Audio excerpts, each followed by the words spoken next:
Hi hello नमस्ते, कसे आहात तुम्ही? श्री स्वामी समर्थ. तर आज बघा खूप दिवसानंतर इकडली पावभाजी खायचा मूड झाला होता. त्या म्हणलं की मनाला कशाला मारायचं, कारण की इतकं कष्ट करतो कशासाठी, पोटासाठीच. तर इकडे पटकन एक छानशी पावभाजी खाऊन घेतली आणि त्यानंतर मी आले घरी.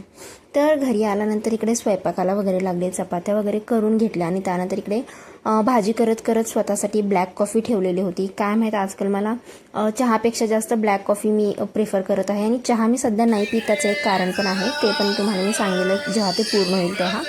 तर इकडे मी मस्तपैकी अशी ब्लॅक कॉफी पिऊन घेतली. ब्लॅक कॉफीने ॲक्च्युली खूप जास्त एनर्जेटिक पण फील होतं, तुम्ही नक्की ट्राय करून बघा. जेवण वगैरे झाल्यानंतर ना थोडं वेळ मी बसले होते, जेवण थोडंसं लवकर केले आणि त्यानंतर मग परत थोडंसं काहीतरी खावं असं वाटत होतं. मग इकडे घरात होता मका आणि खूप टाईमपासून मला याचा चिवडा बनवायचा होता. त्यामुळे म्हणले की आता चला पटकन एक छोटीशी रेसिपी ट्राय करून घेऊयात.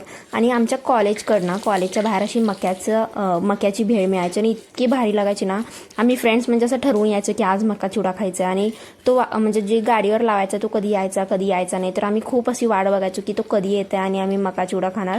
खूप भारी लागायचं. एकदा तर असं झालं तर इतकं जास्त तिखट बनवलं होतं ना, खूप तिखट लागत होतं, पण तरी पण आम्हाला खायचं होतं आणि आम्ही तसंच खाल्लं कारण की इतकं चविष्ट असायचं ते.